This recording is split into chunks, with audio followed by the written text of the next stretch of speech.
bahwa Fadel tidak pernah berhubungan badan, tidak pernah berhubungan intim, tidak pernah menyetubuhi. Siapa bang? Kesini boleh bang?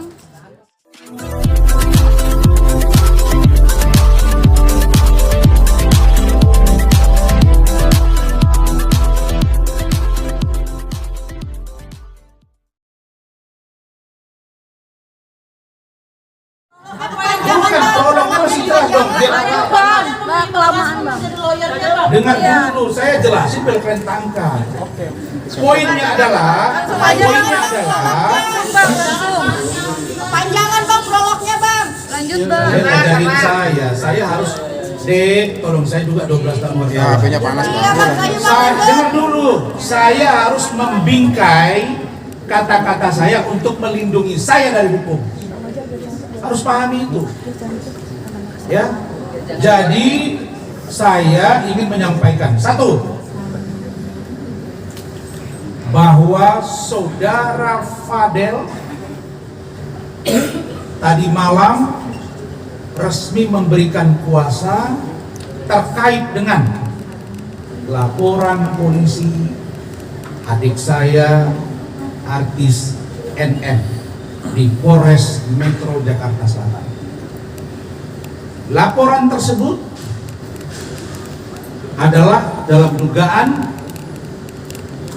melakukan dan atau menyuruh melakukan aborsi. Yang kedua, dalam dugaan memaksa dan atau melakukan persetubuhan dan atau melakukan pencabulan dan kekerasan. Dua ini, betul? Yang kalian tahu dua kan? Ya. Betul ya? Ya. Dua ini, saudara-saudara, ini bukan perkara yang ringan. Kalau dilaporkan saudara Fadel dalam dugaan melakukan pencabulan dan atau kekerasan terhadap anak di bawah umur, pertanyaannya, bagaimana cara membuktikannya? Ini bukan perkara yang ringan. Jadi kalau ada bahasa dari adik saya NM yang mengatakan, saya pastikan bahwa Fadel dan keluarganya akan masuk penjara, saya bingung. Karena menurut saya, yang berhak mengatakan dan menyatakan orang masuk penjara adalah hakim, bukan aktor, bukan artis, bukan lawyer, bukan polisi, dan bukan jaksa. Saya nggak ngerti maksud dari kata-kata NM ini. Saya nggak mau sebut inisial yang terlalu panjang. Kok NM seberani itu mengatakan? Apakah hukum sudah dia atur-atur? Saya pastikan, karena saya orang yang berkecimpung dan kalian semua tahu saya pendukung Polri dalam penegakan hukum, maka Polri, saya yakin lewat kesempatan ini Pak Kapolri, Pak Wakapolri, Pak Kabareskrim, Pak Irwasum, Pak Kadipropam, Kapolda Metro, Kapolres Jakarta Selatan, dan Kasat akan on the track dalam menjalankan proses hukum terhadap klien. Dan saya yakin itu tidak akan membela. Jadi kalau ada sebutan bahwa ada dugaan menyuruh dan atau melakukan secara keras atau kekerasan untuk melakukan pencabulan, harus dapat dibuktikan melalui rekam medik yang komprehensif. Yang membuat saya bertanya-tanya, bagaimana caranya menguji? Kalau orang melakukan pencabulan atau kekerasan, katakanlah di kasus Vina yang heboh kemarin, itu sperma itu hanya bisa diuji waktunya tidak kurang dari 2 minggu, begitu ya Mas? Nah sekarang ini sudah berapa lama? Kalau itu mereka lakukan, Tapi menurut saudara Fadel dan juga orang tuanya dan juga kakaknya, bahwa Fadel tidak pernah berhubungan badan, tidak pernah berhubungan intim, tidak pernah menyetubuhi, tidak pernah mengeluarkan sperma dia ke dalam kemaluan saudara Loli dalam hubungan mereka selama berpacaran. Benar? Nanti tegasin ya. Jelas. Yang kedua, kalau dikatakan bahwa dugaan menyuruh atau melakukan aborsi, pertanyaannya, di mana dilakukan aborsi itu? Di mana tempat? Siapa yang melakukan? Apakah Loli sendiri atau ikut saudara Fadel, atau ada klinik yang ilegal yang melakukan itu, atau dokternya siapa? Jadi nggak bisa main sebut-sebut begitu saja. Walaupun dalam konteks penegakan hukum, pelaku dan yang menyuruh itu sama-sama kena. Artinya Loli juga masuk karena dia melakukan. Artinya Fadel juga masuk. Nah, poin yang kedua ini juga Fadel mengatakan tidak pernah menyuruh karena dia tidak pernah memasukkan, mohon maaf, zakarnya kalau bahasa Arab, kemaluannya kepada kemaluannya Loli. Tidak pernah. Maka kalau itu ada aborsi, siapa yang aborsi ini? Nah, yang ketiga, pendukung dari statement kami, bahwa menurut teori kesehatan, kebetulan anak saya dokter, saya tanya, bagaimana dengan memeriksa rahim seseorang? Kalau rahim seseorang dilakukan aborsi atau dikuret, diperiksa dengan tes pack, itu 1 bulan atau 30 hari pasti masih positif. Sekarang pertanyaannya, kapan diperiksa dia positif? Oh, lalu kemudian ada kemarin dia posting, kok apa gua ada kuning-kuning gitu ya tes pack. Itulah polosnya dia. Tapi bagaimana dengan hubungan mereka selama ini? Saya nanti akan suruh dia jelaskan kepada kalian. Sebelumnya nanti akan ada penjelasan sedikit dari teman-teman saya. Tapi yang pasti, kedua tuduhan ini dibantah secara terang benderang oleh saudara Fadel. Ada lagi faktor pendukung yang kuat kami punya, yaitu rekam medik dari salah satu dokter yang saya tidak bisa sebutkan namanya, tapi fotonya ini. Tahan bang. Tahan bang. Namanya tidak kita sebut.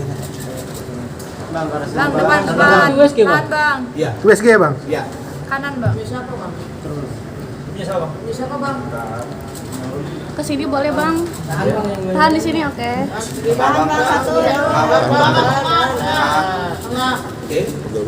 Ini hasil USG dari Loli, ya, yang menyatakan bahwa Laura Meizani Mawardi negatif pada tes kehamilan. Kapan bang? Tanggalnya bang? Kapan bang? Tanggal 14 September Di klinik Tahu. mana? 2024. Klinik mana? Nanti Klinik mana jangan itu? dong, Klinik mana bang? kita rahasiakan karena itu Baru-baru ini berarti bang ya? Berarti baru-baru ini. baru ini Kliniknya di mana? Jakarta apa di luar kota? Jakarta. Jakarta. Dan itu akan jadi barang bukti kami di pemeriksaan. Jadi data kita valid, data kita kuat. Nah karena itu secara singkat saya minta tolong kalian itu, aku udah kooperatif banget sama kalian. Salah nih Sleman Sumarang. Nah, jadi tolong di ini biar kasih mereka ruang, karena saudara pasal yang disangkakan ini bukan ringan. 4 dan 5 tahun, 9 tahun, belum lagi yang lain-lain. Jadi kami masih jaga betul. Silakan saudara bangkit. Ini yang bawa ke saya. Padel bang. Sebentar. Silakan bangkit, sahabat. Itu wartawan punya itu. Sabar. Pesawat.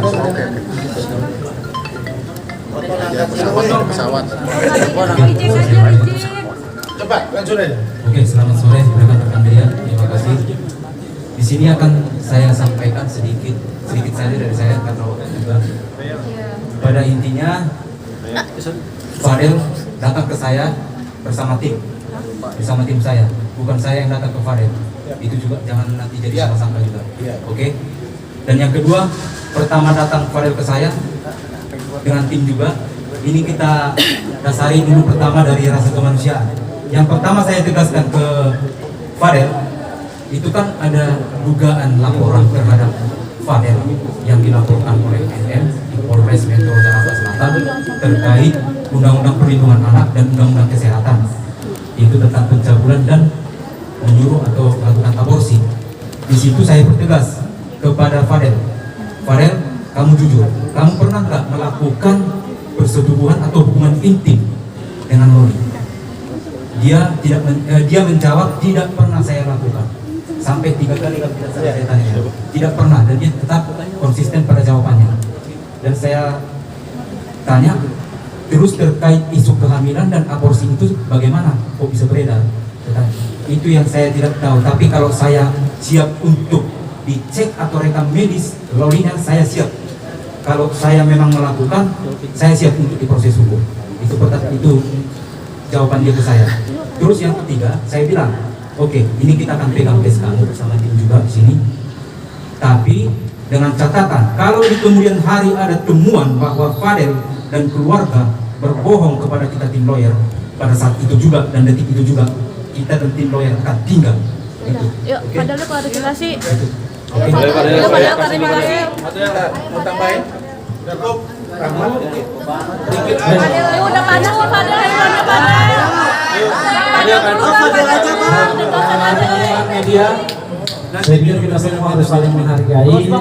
Kami tahu bahwa segmen teman-teman itu tidak banyak, jadi kami pun akan menyampaikan informasi ini sangat simpel dan insya Allah mengenal. Baik, cepat ya. Baik, pertama saya ingin membuka dulu dengan sebuah adagium hukum, yaitu gens transgender scout, bahwa tiada pidana tanpa kesalahan. Artinya apa? Kami dari tim hukum Ranlofom sudah menganalisis berdasarkan alat bukti surat, alat bukti saksi yang ke depan akan kami hadirkan di penyidikan pada Polres Jakarta Selatan. Unsur-unsur pasal yang dituduhkan analisis kami tidak satupun unsur yang terbukti. Dalam pasal 76D Undang-Undang Nomor 35 Tahun 2004, setidaknya ada 2 unsur yang harus dibuktikan oleh Polres Jakarta Selatan untuk menetapkan perkara ini naik sidik dan atau menetapkan tersangka klien kami. Unsur yang pertama adalah adanya ancaman kekerasan. Itu yang pertama. Dan yang kedua, adanya memaksa untuk melakukan persetubuhan. Ini unsur yang harus dipenuhi. Kami telah berbicara dengan Loli selaku yang seharusnya Loli ini adalah korban. Loli menyatakan dengan tegas bahwa Loli tidak pernah diancam, tidak pernah dilakukan kekerasan terhadap dirinya, apalagi sampai dipaksa untuk melakukan persetubuhan. Artinya, hakul yakin kami 100% bahwa secara unsur ini tidak akan terpenuhi. Itu dia poin pertama. Poin yang kedua adalah terkait dengan aborsi. Aborsi ini tadi sudah dijelaskan oleh Pak Rasman bahwa pelaku menyuruh melakukan, orang yang membantu melakukan ataupun dokter, ini semua akan dipidana. Artinya ini bukan hal yang sepele gitu untuk membuktikan sebuah perbuatan aborsi ini. Semua ini secara kompleks harus terpenuhi. Kan begitu. Pertanyaannya sederhana aja. Kapan dilakukan aborsi itu? Di mana? Siapa yang membantu? Ini harus dibuktikan oleh penyidik. dan kami meyakini bahwa ini tidak akan terbukti. Baru kemudian teman-teman kami spill sedikit, selain daripada alat bukti tadi, kami sudah mempersiapkan 5 orang saksi yang akan kami hadirkan untuk membela adinda kami Fadel. Insya Allah ini akan menjadi pembelaan yang sangat baik, dan kita pastikan pada ujungnya ini akan SP3. Tidak seperti yang disampaikan oleh NM tadi malam, yang memastikan bahwa Fadel akan dipenjara, bahkan menyatakan dengan tegas bahwa keluarga Fadel juga akan diseret masuk ke dalam penjara. Ini apa-apaan, kan begitu. Kita sama-sama tahu bahwa untuk melibatkan orang turut serta haruslah dicantumkan sejak awal dalam pembuatan laporan polisinya, gitu. Ini laporan polisinya sudah kita ketahui bersama bahwa tuduhannya hanya kepada Fadel dan juga kepada Loli, kan begitu. Artinya jangan ini dilebar-lebarkan untuk membuat sensasi. Analisis saya ini semua adalah sensasi. Baik, saya pikir itu aja. Jangan lupa ya di subscribe dan nyalakan lonceng notifikasinya.